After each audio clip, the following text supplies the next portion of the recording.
If you enjoy this video, consider supporting us on Patreon for just $5 a month. Click on the card in the upper right-hand corner for more information.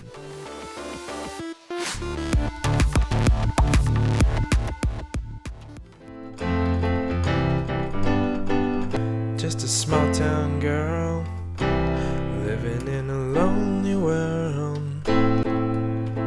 Come up to meet you, tell you I'm sorry.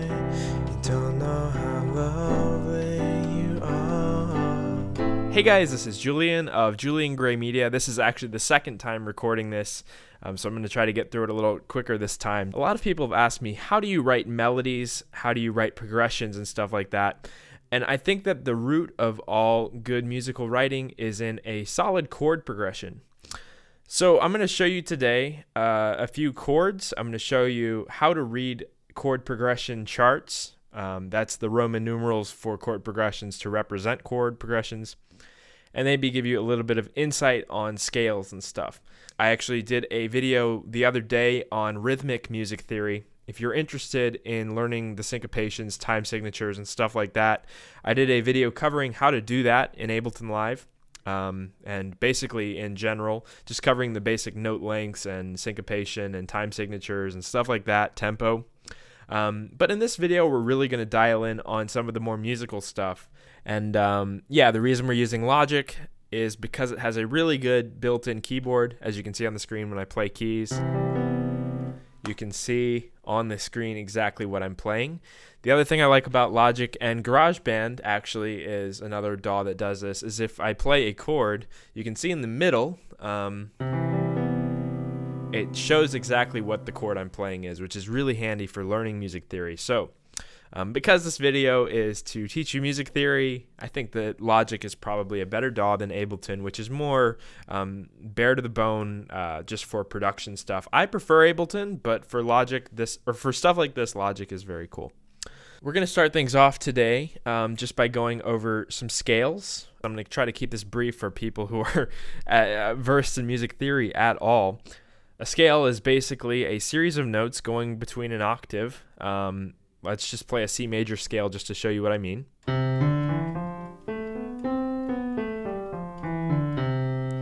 So that is a C major scale. As you can see, it contains 7 notes. 1, 2, 3, 4, 5, 6, 7. And then the octave, which is the C. Notice in the C major scale, all of the notes are white. We aren't dealing with any sharps or flats in C major. The relative minor to C major, which is all white keys, is A minor. And that's the relative minor scale. So when you're playing music, you're going to have 2 basic scales that you're going to run into in pop and dance music, which is typically all you'll need. The other stuff comes later on. You have some more interesting scales that happen, and you can add some really cool interest and mystique to your music when you start diving into things like Dorian, Phrygian, and using diminished chords in the context of a major or minor scale. But we're not going to dive into that today. We're going to be focusing on the C major scale. All of these notes can actually be transposed to different scales or keys as well. Let's say we start with the C.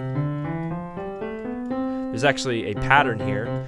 We can actually apply this to any pattern, or any scale rather.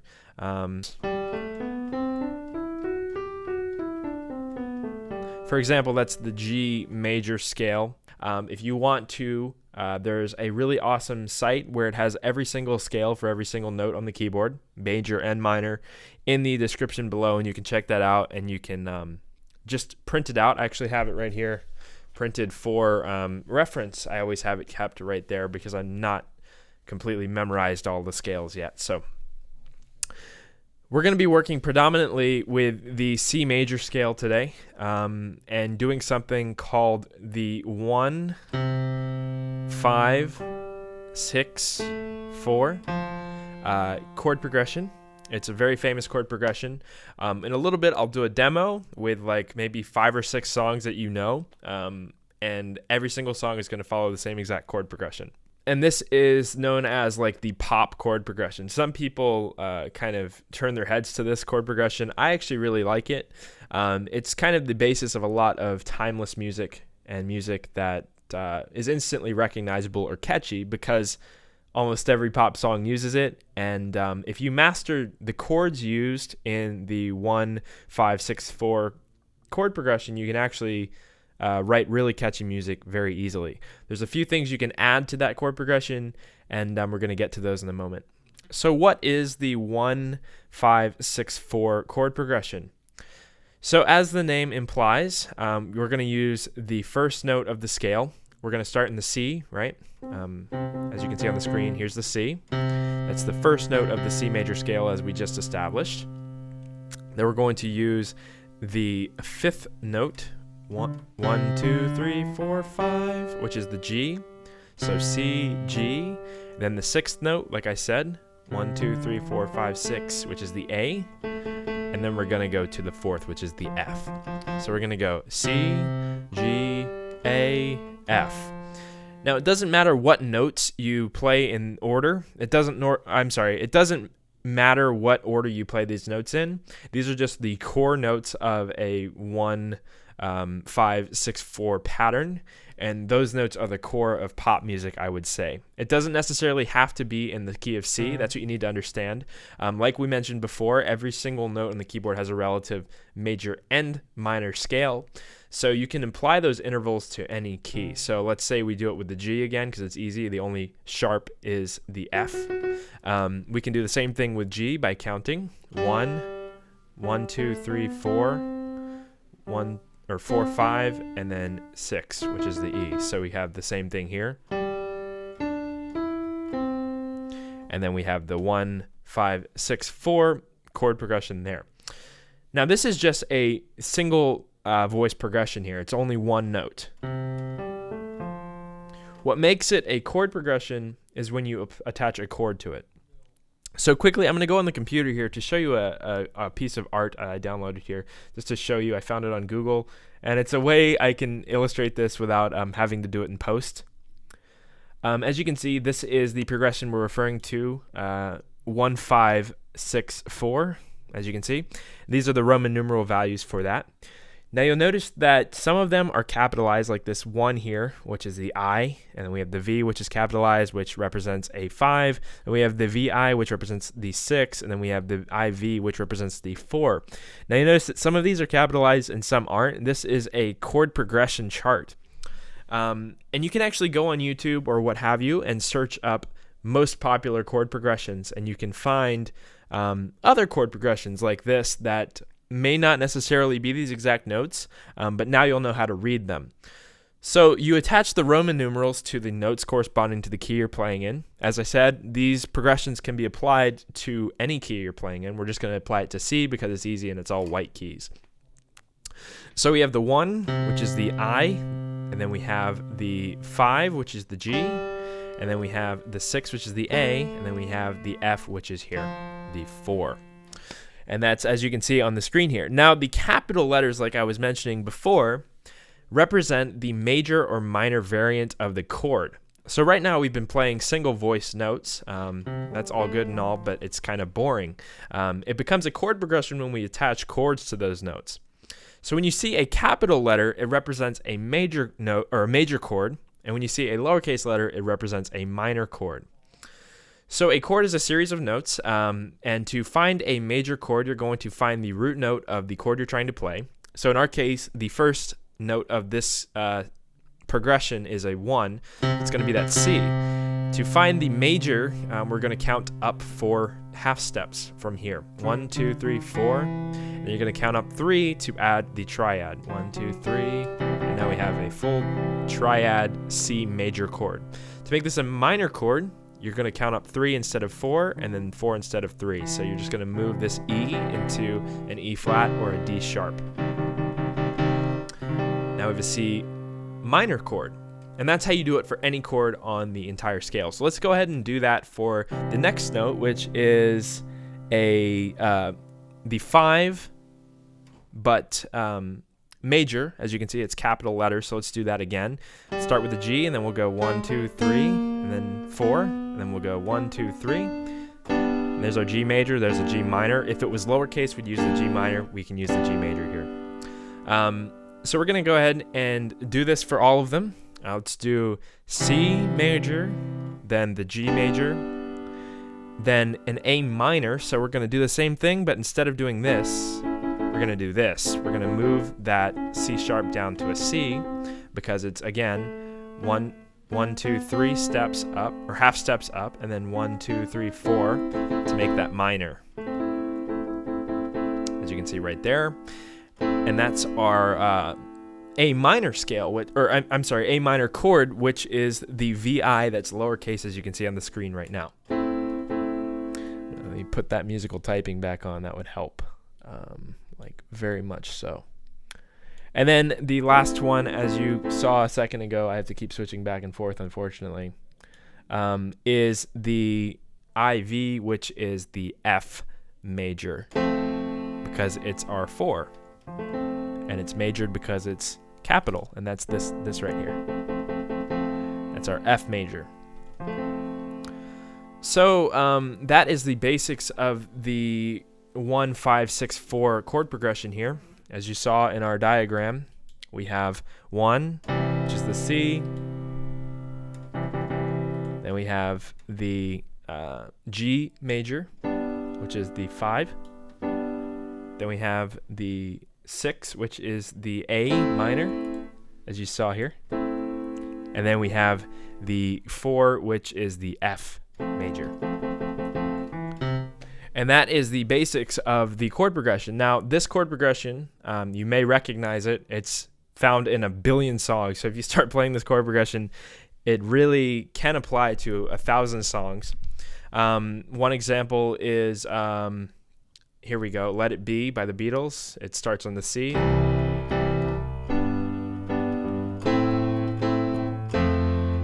Speaking words of wisdom, let it be.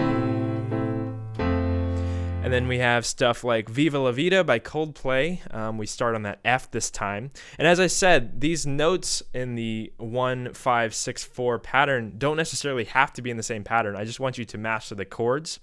There's actually a really good resource on Wikipedia of like several songs, I'd say about 100 songs, that use the exact same chords. And these are the 1, 5, 6, 4 chords. And it actually has a diagram. I'll put it on the screen now in post, of the exact chords that you have to play the main progression of all of these pop songs. So definitely check that out and try it for yourself. So like I said, Viva La Vida follows the similar chord progression. We're going to start on the F though this time.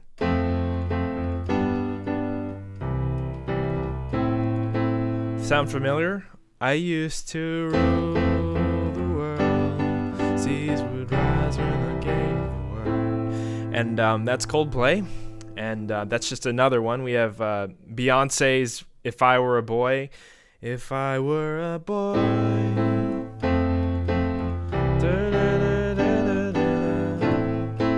And so on and so forth. We have Lady Gaga's, what is it called? Poker Face. Carry my, no you can't read my poker face. And these 4 chords or whatever are the basis of a ton of pop music. Again, check out that Wikipedia link and then try it for yourself. And some of the songs, I guarantee you'll know there's a ton of different genres in there. Dance music and country and hip-hop and all that. But basically practice these 4 chords. Once you get those 4 chords down, now that you know how to read this diagram here, it's going to be really easy to look up progressions for you, and then you can loosely base your song off of those progressions, or even entirely base your song off of these 4 chords that we have here. And you don't necessarily have to do it in the key of C either. You can transpose this to anything else just by starting the note on a different key, like a G. The next thing we're going to look at is 2 chords that we can add to this basic progression in C that make things a little bit more interesting. So we have the C major, we have the F major, we have the G major, and we have the A minor, right? And there's 2 chords that we can add to this that are kind of relative to this progression here that a ton of artists utilize in their music. That is the D minor and the E minor. And these are often used in things like bridges, where you want to add a darker flavor just for a certain section of the song, or some sort of key change. Not a full key change, but a minor progression change that kind of makes you believe it's a key change. And we have things like Rihanna's Stay that utilize this a lot, where it's utilizing the D minor and the the E minor a ton. Like, let's say, it's not much of a life you're living. And that's the basis of that song. And then you have an alteration in that song, which goes into a very cool bridge section. Key change. Oh, now tell me now, round and around we go. Oh, now tell me now, tell me now, tell me now, you know.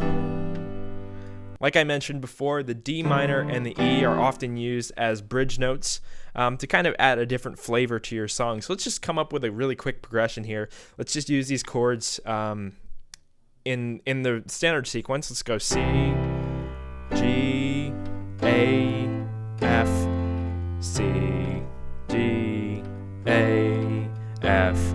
But let's say we wanted to go into a bridge where we wanted to change up the song a lot. We can go into that minor D.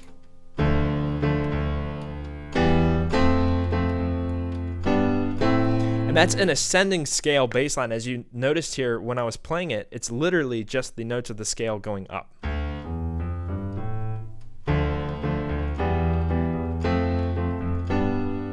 And guys like Madeon do that really well in bridges like from Shelter. And it's a long way forward, so trust in me. I'll give them shelter like you've done for me.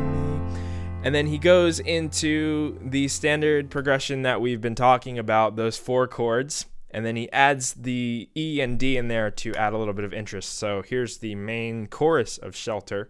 We go dun dun dun ding ding ding dun dun dun dun ding dun ding dun dun dun. And as you can see, we only use those 6 chords that we've been talking about: the C major, D minor, the E minor, the F major, the G major, and the A minor. And again, these intervals can all be reapplied to different scales as well. And that's pretty much the basis of the 1, 5, 6, 4 chord progression, with the addition of that D and E, of course. And you can do a ton of things with it. If you master these chords, it doesn't matter if you write everything in C major for a while, you're going to start to develop better chord progressions. Just try out, as I said, go to that Wikipedia page and maybe practice some of your favorite songs. And then once you get the core of a chord progression down, then you can start imagining melodies, and you're going to start to get a musical taste of how melodies can fit into that chord progression. So that is pretty much chord progressions in a nutshell. Now you know how to read chord progressions, you know how to identify the major and minor chords of whatever note you're trying to play and whatever key you're trying to play. Every progression can be applied to any key. Practice those chords, those 6 basic chords that will be the basis of a lot of really strong progressions. There's a really big testament to that on that Wikipedia page where you can see 1,000 songs that use the exact same progression. Once you master the major scale and maybe some of the major chords, you can move into the minor scale.